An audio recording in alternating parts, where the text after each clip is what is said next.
In this video, we're going to take a look at ON1 Effects. It is a plugin that helps you enhance your photographs. We're going to take a look at some examples with portraits, also with some travel and landscape. I'll show you how things work and what kind of filters and features are inside of this tool. So hang on, we'll go ahead and get started. Hi, my name is William Beem. I'm a photographer just like you are, and I've used ON1 programs for quite a long time. ON1 Effects is part of what you'd see in the overall process of ON1 Photo RAW. ON1 Effects is what they're calling one of their plugins, although it does work as a standalone tool. I'm going to be using Lightroom as my base, and we'll be launching into ON1 Effects, and I want to show you some of the features of what it does. Also, I found something where it didn't work quite right, but there's a very understandable reason for that. And why don't we go ahead and get started? I'm here inside of my demo collections, and I've got one down here that I want to start off with to see if I can show you a little bit of how this works. Let's say with a portrait where we want to replace the background. So we've got this portrait. You can see it's a person with just a kind of a standard gray background, and you can do things with different color backgrounds. But what I want to show you is the way we launch this. Typically, we've gone to Photo and Edit In, and you can see I've got a number of tools over here. What I'm going to recommend instead is you go to File, and we'll go into Plugin Extras. And we're going to come down to ON1 Effects here. The reason for doing this, rather than using Edit In from the Photos menu, is because it will not leave something in your Lightroom catalog if you decide to back out. Let's say that you fix something, you don't like the way it looks, you cancel ON1 Effects, and you go back to Lightroom. Well, now you don't have another bit of litter inside of your catalog. So if we go down this way, it's a better way to start. The defaults are also what I would recommend. So you want to edit a copy with Lightroom settings. If you have gone through Lightroom and done some enhancements, this is how you make sure you've got it in there. And also this file format, you can see there's a Smart Photo PSD. I'm going to recommend you use that. It is a non-destructive format. You can reopen this from Lightroom or whatever tool you're using and change your edits and save it back to the same file. So that way you don't have to make copy after copy after copy after you go back and change things. So we're going to just accept the defaults.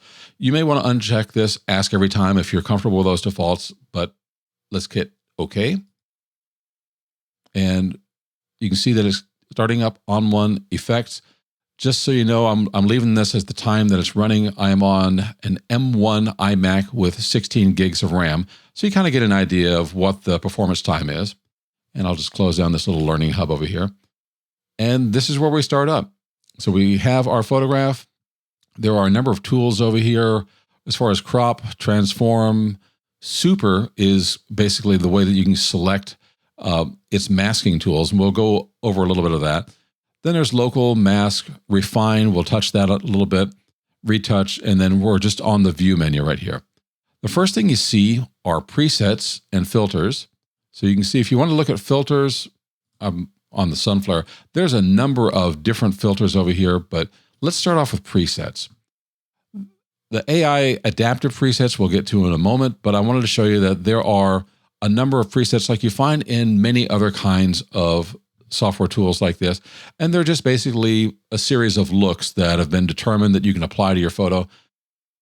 In most cases, I don't really go with these because I kind of like to build my own look based upon the portrait that I have. You can create your own presets, which is very handy if you have a specific style that you like to use. Obviously, it makes more sense to go ahead and create a preset and apply that to your photos, so that way when somebody looks at a photo, say, hey, I know that belongs to you. In my case, since I do my own, no one says that looks like William Beem because every one of them looks different. These AI adaptive presets come in different categories. So you can see they have architecture, birds and wildlife, food, landscapes. There's some outdoor portraits, planes, cars, motorcycles, what have you. There are presets for the sky, and this one will go for studio portraits. As you mouse over these, you might notice that you can see the preview on the screen immediately. So it's hard to see a blurry background here where it looked pretty smooth, but if I move over here to this one, you can see that it changed to a concrete background. And this one, it's a bit more, as I say, muted. So you can see that it's thinking, it's changing, and those are the ones that are defined already for you. So you can click what you want to. Let's say that we go back up here to the concrete background. If we decide that we like this one, we can click the heart, so that way it's one of our favorites. If we click on that to apply it, over on the right side, you can see where we have our effects. This dark background shows which of these tabs that we've selected. And you can see that it's added a filter. So it's added a texture filter. And that's what this background is. And also you can see the mask here. It has already determined who she is as a person and masked her out. And then you've got other things you can change down here. So with a texture, you've got different categories. And you can see whether they're fabric or metal or whatever. In this case, it was walls. So I'm going to go back to that. And then you've got different types of walls that are in here that you can use. So you can change some things. Now, here's something I wanted to point out to you based upon the default. You see over here where I've selected green concrete. So this is the one that it initially selected. So why is it not green? Why is it that color? That comes over here to this mode. And it's because the background that she was on in the photograph was gray. It's kind of using that background to put a color cast on whatever background you have from these textures. You can change that. If you go to this mode, it defaults to subtle. You can go with a lighter one, a darker one, or just replace. This is what the green wall looks like without any enhancements at all. And since it doesn't really work quite as well with her, the subtle takes the background color that she's already on, and that color makes things blend a little bit easier. So I'm going to leave that on subtle. And you can change different things as far as the brightness. We're affecting the background here. And you can change the saturation if you wanted to put more of it in or less of it. And you can also change the hue. You can colorize it. So there's a number of options. And I think that's an interesting thing to do with these studio portraits or the different types of AI adaptive presets. Let's say that we didn't want to do that. So I'm going to go ahead and cancel everything. Or we can hit reset all and stay here. If we hit cancel, it's going to close out ON1 Effects and it's going to take us right back into Lightroom. But if I reset, I've got a chance I can do whatever I want to. So let's go ahead and build this ourselves. So we're going to click on Add Filter. And you can see that we've got a number of filters to go over here. You can apply with mask. And since I know it's a person, I can go ahead and just say people. So she'll already be masked when I click on textures. So now that I have that, we can go ahead and change. So we've got walls, and we've got cool concrete. It just simply started off with that. I want to come down here to metal. And you notice that our texture over here is applying it on her. We can click on this and invert it. And now we've changed our mask. Typically, I really wouldn't want to do it that way. I would rather just go ahead and let's say reset all again. I'm going to add this filter. I'm going to ignore this. And I'm going to go ahead and select my texture. And then over here where it says textures, you can see that everything's going through her. I like to click on this and you can choose what to select here. I'll select people, apply. And then now she's masked up. It's different ways to get the same result. So it doesn't matter to me which one you choose. I just wanted to make sure I showed you the different methods that you can use to mask. You can select the mask from the start and then invert it, or you can come in here, select the mask for people and have it work that way. So it's done a really good mask. So if we take a look and view this, you can see that it's kind of cut her out very nicely, but it's not a perfect mask. And you don't notice that so much because of the color that we have over here. So here's what I'm going to do to show you when the mask isn't quite perfect and what you can do to fix that. So instead of walls, I think the one I remember I liked was metal. And I'm going to come down to, there was this one, it was rust. And you can see over here by her hair, the mask isn't quite perfect there. And maybe down here, it's not quite perfect. It's done an excellent job, but it's easy to fix. Well, come over here, click on Refine. And then you've got a few different brushes up here. So you have the Refine brush, you have the Chisel mask, or brush, and then you also have a Blur mask. So I'm going to stick with Refine. And you got options to paint out or paint in. I've actually found auto works very nicely. So if I come over here on auto and just kind of paint over the edges of where I want that mask to get fixed, now you see we don't have that gray from the original background anymore. And even down here, we can just kind of paint over that. And I think on this one, there's a few things over here that maybe where it didn't come through just quite perfectly, but it's really that simple. And I'm using a mouse rather than a tablet, so I can easily fix that. One of the things that any tool that does background replacement like this, where we're using a texture and we're masking her out, the problem is she looks like she's pasted on there and there's no shadow behind her. There's nothing inside of this tool, whether you use this or Luminar Neo or something else. In Photoshop, you can kind of make your own shadow by copying or duplicating a layer and then moving it over and manipulating that. But it takes quite a while to do that. There are some other ways that you can add a little bit of dimension here. So we can go and add another filter. And one of the ones I like is using sun flare. And this is the first one you see. It kind of goes over her face a little bit too much. But you can choose the type. So you've got bokeh, sun flare, or sun stars. I kind of like sun flare. And depending upon which one you want, I kind of like this one over here for her. So we can change different sides over here. So there are different flares that go in different areas of the tool. However, down here, where under transform, you can see where you can kind of move this around. And I'll just click on these little arrows and you can see how it moves around. So that's up and down. And then you can do left or right. And so you can move that around. You can also scale it. So I can kind of push it further back and change how the flares are coming in. And just like that, we've gone from this as the original photo to this. So it's easy to transform things. And you have obviously other filters. So if we want to come over here and we want to add maybe a vignette, we can do that. And you've got your different options, subtle, strong, and so forth. And for this one, I like that. And you've got controls over here where you can change the size. You can change the feather. So if you want a really hard look, you've got that. I don't think anybody really wants that, but the options are there. And we can also continue to add other filters. Let's say that we want to put on some, you've got curves controls down here. Maybe we want to do something to make it pop just a little bit more. And I'm going to come over here to dynamic contrast.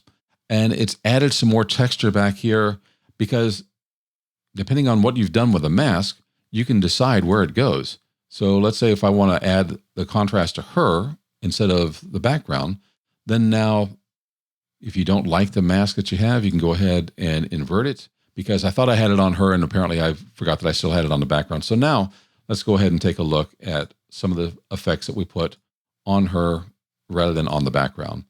And that one to me makes it pop just a little bit more. So that is a quick look at how you can use ON1 Effects to replace a background, for example, add a little bit of contrast, add some lighting, and totally change what the image looks like. Now, I mentioned the reason why we want to go ahead and use that plugin manager or plugin system rather than edit in. When I click cancel, it's going to go ahead and get rid of this. And now as I go back over here, I don't have yet another edit of this photo because I decided I didn't want to keep it. All right, so let's take a look at this one. This is kind of a bit more of a dramatic photo. And, there's a dress that's been thrown out on the side. If I come over here and go down to Plugin Extras and go to Effects 2023, I'll do all this fine stuff. This one's going to work a little bit differently because I think what we're really doing here is we are fooling the AI. If I come over here to mask, it's masking everything. So let's go ahead and see if we can't fool this a little bit. So we're going to click Add Filter. I'm going to do a texture. Actually, let me start off. I'm going to do a blur. Notice how she's blurry as well. If I click on this mask, and then you can determine what you want to mask, you see all, none, or architecture. It doesn't see her. And here's the reason why. I'm going to go ahead and apply this. To the AI, depending on how it's trained, it doesn't recognize that she is a person, because most people don't have clothes that stretch out from side to side like this. And also her pose is pretty dramatic with her elbows bent like that.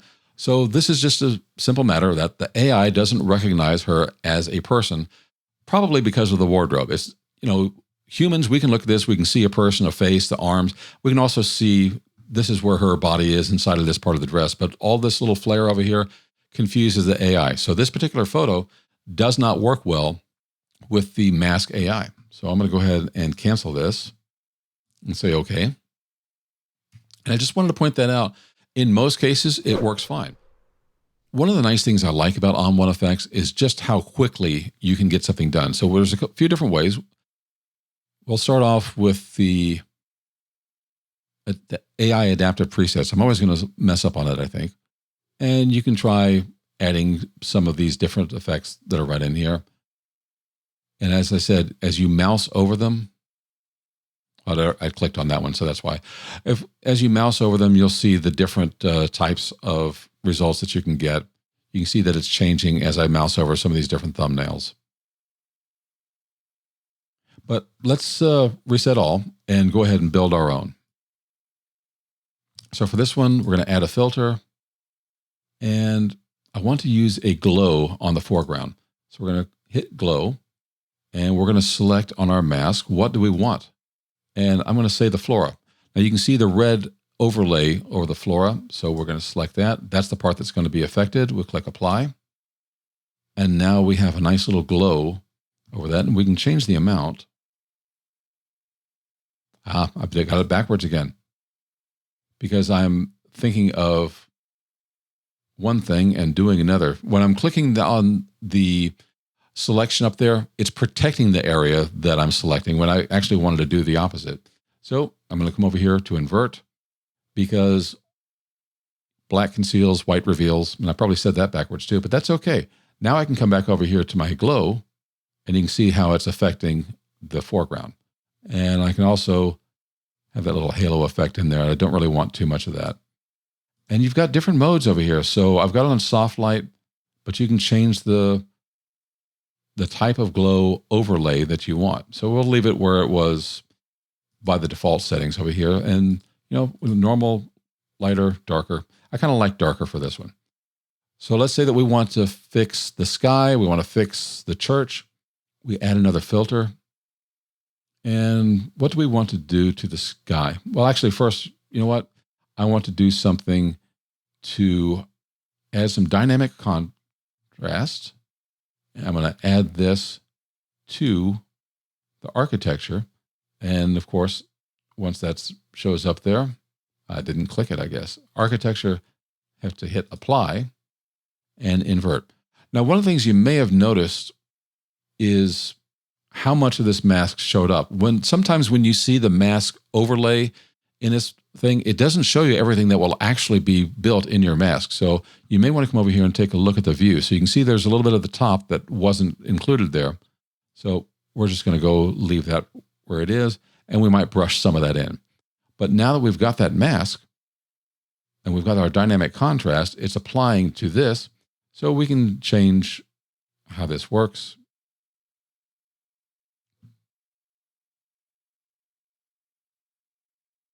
And I forgot to invert it again, of course. All right, now let's go back and change. So you can see how that's affecting the building. And if you're not getting everything that you want, then you can come over here, click your refine brush. And as I said, I like this one. I like the auto mode. And we'll just kind of paint in the areas that we think we're missing. And now that's added to the mask. So if we view the mask now, you see how that's sharp and angled, even though all I did was just kind of drag a blur over it. But that's all it took. So now we've got our dynamic contrast over there, and we can add another filter and look and see what would be nice for the sky. I'm going to go with this color enhancer. So again, we're going to look over here. We're going to choose the sky. You got to remember to hit that apply, because if I screw that up, I screw up the whole demonstration. And now we can kind of change what the sky looks like. We can change the saturation that we have. We can pull it away. We can also actually do some sky replacement in this tool as well, but I'm not going to get into that. I think that we have a lot of different channels here that we can play with, but you can also go ahead and do some local contrast, or you can do the color either by some of these normal tools down here and change that around depending on how you want to look at it. You can change your temperature. So if we want to warm it up, we could do it that way. It kind of blows out those clouds, but I want to bring this down. I'm going to change the tint a little bit to add a little bit of purple to kind of mimic what we see with the flowers up here. And I'm going to add a little vibrance. And this reduced vibrance on skin is useful if you've got a person in the way. And then you can kind of just select your different colors over here and modify what you had. So if we started off with our preview, we'd look like that. And we've changed this to add some blue in the sky, a little bit of glow down here, and add some texture over here. So I'm going to go ahead and cancel that. And we'll just go right back to our Lightroom grid. And that was a quick look. As I said, this is one of the plugins that you have with ON1 tools. If you have ON1 Photo Raw, you have all the tools that are in the plugin. But you may not want all of that. If you want to get the individual tools, for example, not only there's your ON1 Effects, there's a portrait tool, there's a sharpening tool, there's a no noise tool, HDR, and also a resize tool. So you can kind of pick and choose and build your own suite. They all work as standalone applications, or as you saw here, they launch from Lightroom, from Photoshop, and Apple Photos, and some other tools, depending on which plugin it is. If you decide that you want to make a purchase, I've got links down below. I also have a coupon code that will save you 20%. So if you only bought one plugin, it'd save you $15. But there's different ways to buy. ON1 is like everybody else. They have bundles. They have subscriptions. So that coupon code will save you money overall, 20% on whichever way you decide to buy. If you want a standalone tool, I've got a link for that down below. And when you check out, make sure you apply that coupon code. It is WBEAM20. So it's like my first initial, last name, and 20. And that will give you the discount when you check out, so you can save a little bit of money. This is, of course, an affiliate link, so I'll earn a small commission. You'll save some money. And then you can make some lovely photos from there.